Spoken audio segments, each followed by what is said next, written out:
안녕하세요. 아프리카입니다. 오늘은 ESS 에너지 스토리지 시스템에 대해서 설명하도록 하겠습니다. 발송, 배정과 수용과에서 에너지 저장 장치인 ESS에 저장을 했다가 필요시 그 전기를 사용하는 장치입니다. 리튬이온 전지, 납축전지, 레독스 플로어 전지, 나트륨 항전지, 압축공기 저장, 양수발전, 플라이힐, 그리고 슈퍼 커패시터 등 에너지 저장 장치는 다양하게 여러 종류가 있습니다. 그럼 ESS란 뭐냐? 생산된 전력을 발변전소, 송배전 시스템, 수용가나 신재생에너지 시스템, 배터리 등 저장 장치에 저장한 후에 필요한 시기에 선택적 효율적 사용하여 에너지 효율을 극대화시키는 에너지 저장 장치로서 전기는 저장할 수가 없어서 부하 변동에 대비하기 위해서 약 한 15% 더 많은 전력을 생산하고 있습니다. 그래서 그 전기를 저장하는 장치가 ESS입니다.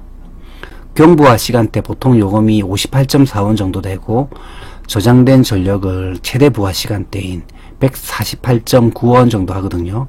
활용함에 따라서 기존의 최대 부하 시간대에 부과된 전력요금 절감 효과하고 경부하 시간대 ESS에 충전해서 전기요금 사용에 약 한 50% 할인도 가능하고 ESS 피크 감출량인 3배에 해당하는 기본요금도 할인을 받을 수가 있습니다. 그래서 ESS의 필요성은 첫 번째가 최대 부하를 감소시킬 수가 있습니다. 전력요금이 저렴한 시간대인 심야에 전력을 저장하고 높은 시간대, 최대 부하 시간대 전력을 사용해서 발전 투자비를 절감 가능하고 소비자는 전기요금 절감도 가능한 거죠. 그리고 대규모 정전 사태도 예방 가능한 겁니다. 두 번째, 전력 품질을 개선하는데 전력의 생산과 소비가 불일치할 때 발생되는 전압 변동이나 주파수 등 개선하기 위해서 ESS 사용하는 거죠. ESS가 처음에 개발됐을 때는 전력 품질 개선을 위해서 처음에 개발됐었습니다. 세 번째가 신재생 에너지, 발전 출력이 안정한데 태양광이나 풍력 등의 신재생 에너지 단점인 전력 생산 불규칙성을 해소가 가능한 거죠. 그래서 ESS는 최대 부하 감소, 전력 품질 개선과 신재생 에너지, 발전 출력 안정화 등을 위해서 ESS가 필요한 겁니다. 3번 ESS의 구성은 크게 이게 ESS입니다. 그 안에 보면 배터리가 약 한 51% 정도의 원가를 차지하고 있거든요. 배터리가 가장 비싼 소비가 되는 거죠. 배터리 가격을 낮추는 게 ESS의 원가를 낮출 수 있는 핵심 요소가 될 수 있을 겁니다. 배터리를 관리하는 게 BMS가 되고 배터리에서 나오는 직류와 교류를 변환하는 게 PCS, PCS와 BMS하고 같이 제어를 하는 게 EMS, 그걸 발전원과 송배전 시스템 사용자하고 하는 게 PMS가 됩니다. 첫 번째, 배터리가 전기를 저장하였다가 필요할 때 방전하는 게 배터리가 되겠죠. 두 번째, BMS는 배터리 매니지먼트 시스템이라서 배터리의 전압, 전류, 온도 등을 감시 제어하는 시스템이 BMS가 되고, PCS는 파워 컨트롤 시스템에서 배터리와 EMS 사이에서 직류하고 교류 변환한 후에 전력을 공급하거나 충전하는 게 PCS고, EMS는 에너지 매니지먼트 시스템이라서 배터리, PCS, ESS 감시하고 제어하기 위한 운영 시스템이라고 보시면 됩니다. 다섯 번째가 PMS, 파워 매니지먼트 시스템이라서 전력망 곳곳에 ESS 설치하고 네트워크 기술과 전력 전자 기술을 이용해서 통합 관리하는 게 PMS입니다. 수용가부터 해서 태양광, 풍력, 그다음 발전원 등에서 PMS와 PCS 통해서 이렇게 교류를 직류로 바꿔서 ESS거든요. 요게 배터리실입니다. 그래서 CCTV도 있고 온도 제어하기 위한 에어컨들은 설치가 되고, 요게 BMS 서버가 들어가고, 요게 이 부분이 배터리 렉입니다. ESS가 화재 난 거는 보면 정기적 충격에 대한 배터리 보호 시스템이 미흡했고 운영 환경 관리 미흡했고 설치가 부주의되면서 ESS 통합제어 보호체계가 위협했고 일부 배터리셀에서 제조상의 결함 등이 발생되어서 ESS가 지금은 시장이 많이 죽었습니다. 하지만 해외 시장은 여전히 매우 큰 시장이 될 것입니다.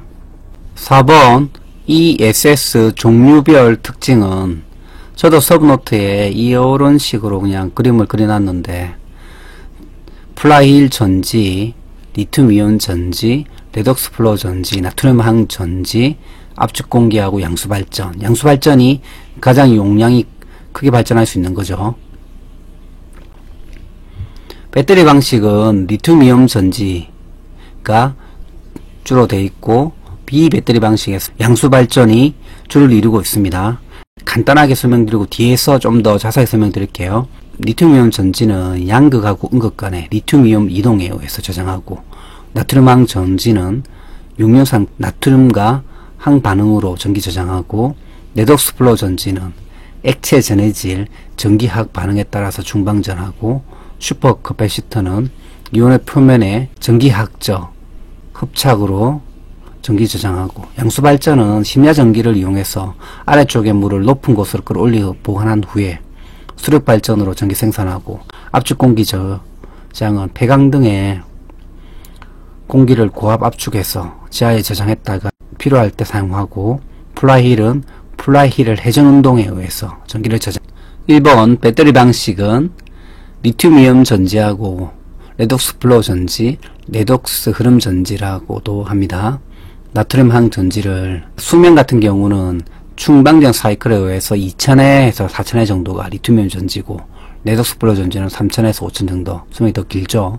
나트륨항 전지가 3000 정도고 효율이 리튬이온이 90%, 레독스 플로우가 60에서 한 80, 나트륨항 전지가 87 정도고 가격은 리튬이온이 고가고 레독스 플로우 전지는 중가고 나트륨도 중가고 특성은 단시간 중방전 용이하고 고에너지 밀도하고 초소형에서 대용량까지도 다 가능한 거죠. 리튬이온 전지가 그래서 지금 대세를 차지하고 있습니다.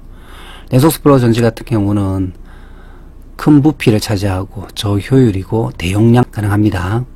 나트륨항 전지 같은 경우는 큰 부피를 차지하고 고온 유지가 필요하고 대용량도 가능하고 그래서 리튬이온 전지의 특징을 보면 간단하게 중량 효율이 높고 자연 방전이 적고 다양한 형태와 크기 제작이 가능하고 화재 폭발 위험이 있습니다.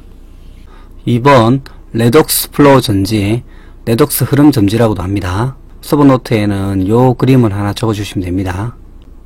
두 개의 분리된 탱크 안에 액체 전해질 전기학 반응에 따라서 중방전을 하는 거죠. 요 두 개의 탱크를 그려주고 에너지를 저장한다고 하시면 되고 여기에 부하가 있습니다. 에너지가 탱크 안에 저장되어 있어서 가열이나 연소 위험이 적고 안전한 거죠. 세 번째는 나트륨 항 전지는 서브노트에 요 그림 하나 적어주시면 됩니다. 여기가 음극 단자, 음극이 나트륨극이죠. 그리고 고체 전해질이 있고 양극 항이죠. 그리고 양극 단자가 있습니다. 그렇게 요 위에서 이렇게 해서 부하가 전원 들어가고 충방전하는 요 그림까지 간단하게 그려주시면 되거든요.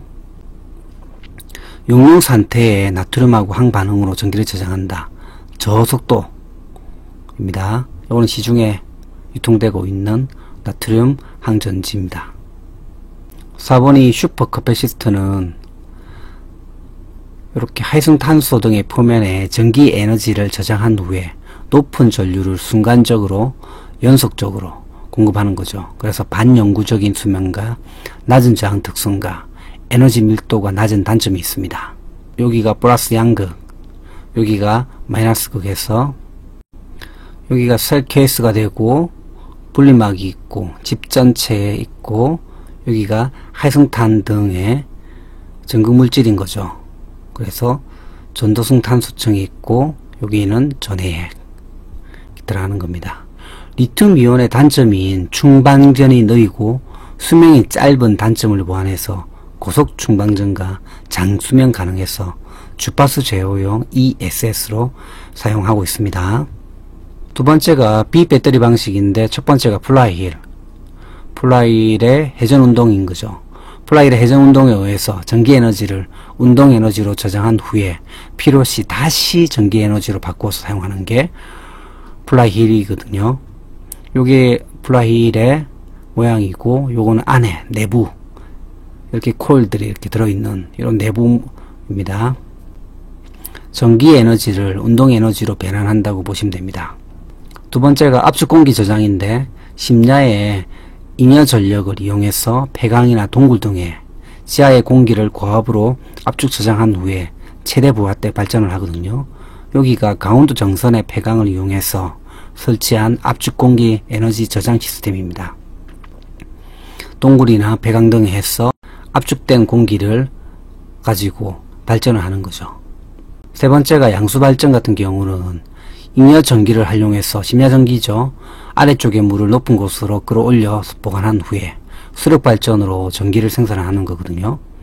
심야에 이렇게 상부로 올렸다가 낮 시간대에 다시 내려와서 발전하는 거거든요. 양수발전소는 전국에 지금 7군데가 있습니다.